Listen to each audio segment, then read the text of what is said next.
Okay, so hi guys, and in this video, I am going to be reading three scary Halloween stories.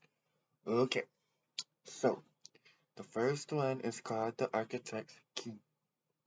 So there was once a man named Edward who designed and built his own perfect house.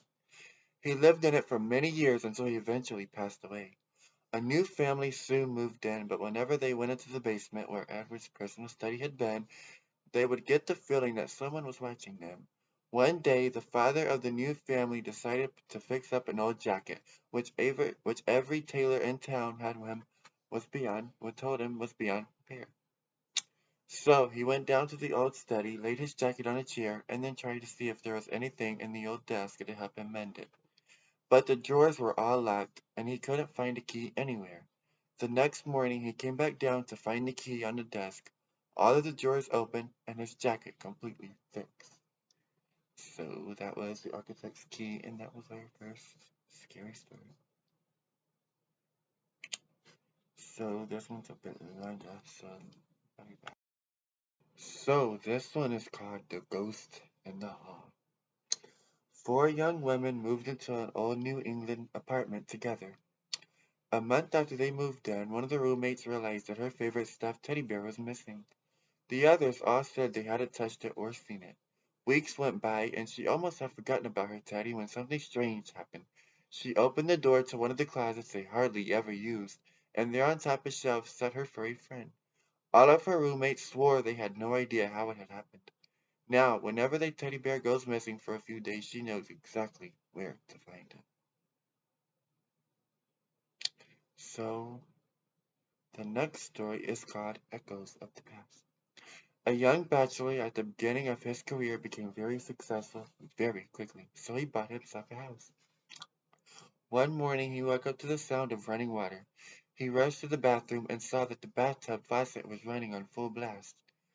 He was perturbed by this as he lived alone. A few weeks later it happened again, only this time it hasn't just one faucet. It was all of the faucets in the house. The young man called a repairman to fix the pipes and the water damage, but as it turned out, the pipes weren't broken. The repairman, a local, seemed visibly shaken. "What's wrong?" the bachelor asked. "The woman who lived here before you," said the repairman. "She drowned in that bathtub." Okay, so the next one is called When the Candle Burns. Three little girls were having a sleepover one night when they decided to try to host a seance. I've done that before, but by myself, so Charlie challenge. One of the girls, Clara, recently lost her grandpa and wanted to see if she could commune with his spirit. The three girls gathered some candles and a few items that belonged to the late grandfather, his watch, his cigar case, and a photograph of him. The girls had held hands and started the seance. Suddenly the candles began to flicker, and their hands on the watch began to spin. Clara was sure it was her grandpa. Elated, she began to talk to him and ask him questions, when all of a sudden one of the candles flew, as if by some invisible force, and set almost at her head. "Grandpa would never do that," she said, shaking. She was right. It wasn't her grandpa, and whoever it was clearly did not like being disturbed. The Curse of the Eldest Son. Anya's parents came to the United States from Pakistan. Before they were married, Anya's father was engaged to someone else. It was also arranged marriage, and the prospect made him unhappy, so he broke it off. The woman went off on the deep end. There were rumors in the town that she had started using black magic. She even ran right up to him in the street one day, screaming that she had put a curse on his eldest son so that he would die before he reached manhood. In fact, Anya's older brother, the eldest son, died in a car crash on his 18th birthday.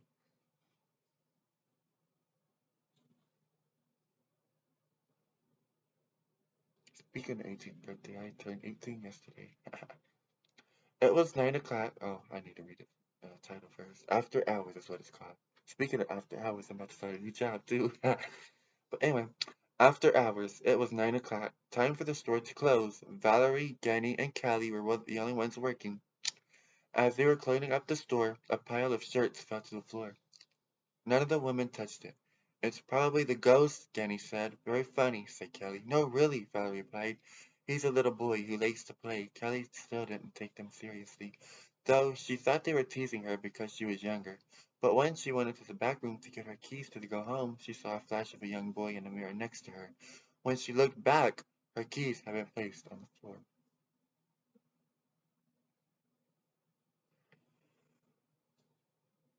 So this next one is called The Child in Room 213. An executive went on a business trip for her company. When she arrived at the hotel, she forgot the key card for her room 213 and went straight up. She was exhausted and couldn't wait to sit down, but her key card didn't work.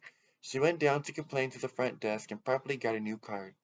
That one didn't work either. Just as she was storming off to the back of the lobby, the door to her room creaked open. A little boy had opened the door, and he was standing in the dark. She went to the front desk again. "There's another family in my room," she said to the man. "No, that's impossible," he said. "No one has checked in but you. You just might find an apparition in that one." The traveling photograph. After Anna's dog, Bo, passed away, she started carrying his photo with her everywhere. She loved Bo more than anything, which is why she was heartbroken. When she lost a picture, dang it, I thought that was a period, but it wasn't, so that's why it sounded so weird. Was so heartbroken when she lost the picture. There we go. Anna lived in a big city, and she was sure she'd never find it. But when Bo's birthday came around the next year, she found the photograph in the closet next to his old leash. "Good dog, Bo," she whispered.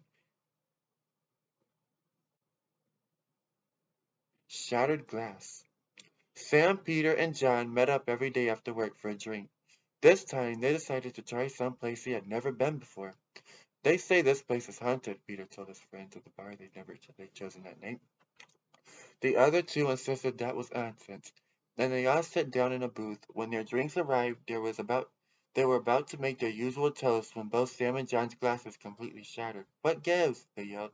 "Apologies," said the waiter. "That happens sometimes." Wedding in the dark. An engaged couple planned to have their wedding reception at an absolutely favorite restaurant. But on the day of the wedding, the bride tragically fell down the stairs and died. Oh. Now it's said that every night after the restaurant, dang it, I can't talk today. Restaurant or read, whatever you call it, talk, read, whatever. Restaurant closes. The ghost of the bride walks down the very stairs she fell from and sets up all the tables and chairs for the wedding guests she never got to see.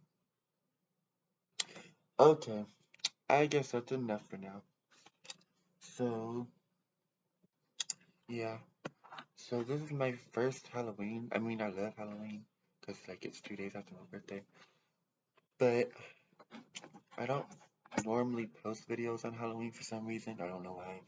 But this is the first year I've done that. And so if you want me to keep making videos on Halloween like this, well, it's actually 10:07, October 30, 2021. So it's not Halloween yet, but it's about to be in an hour and 30 minutes. And so yeah. And I don't know why I'm still up right now. I'm usually not up this late. I'm usually really tired, but right now I'm not. So yeah, so I still got my day clothes on and my hat that I messed up my hair earlier because I've been wearing this since like 3 o'clock.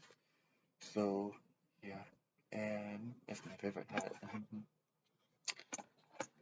And so yeah, so I hope tomorrow if you go trick or treating, I hope you stay safe and don't go to a weird person's house and get the candy because I mean they could drug it or something.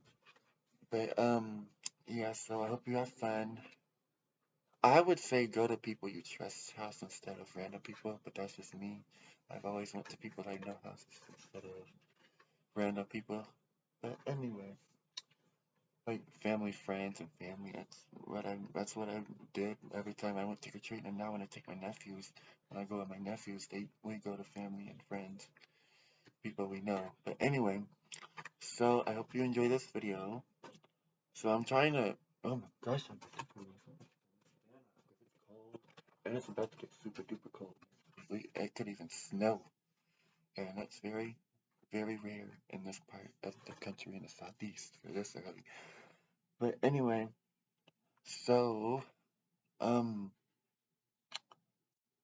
that was my I don't know how many scary stories that was, But that was my scary stories I read for the night, and I don't know when I'll be back. Like I said, I'm supposed to be going in for orientation Tuesday, and for a new job I got, and yeah, so I don't know my working hours, my working days, and when I find that out, I'll plan when I'm gonna upload. So I hope you enjoy this video, and goodbye.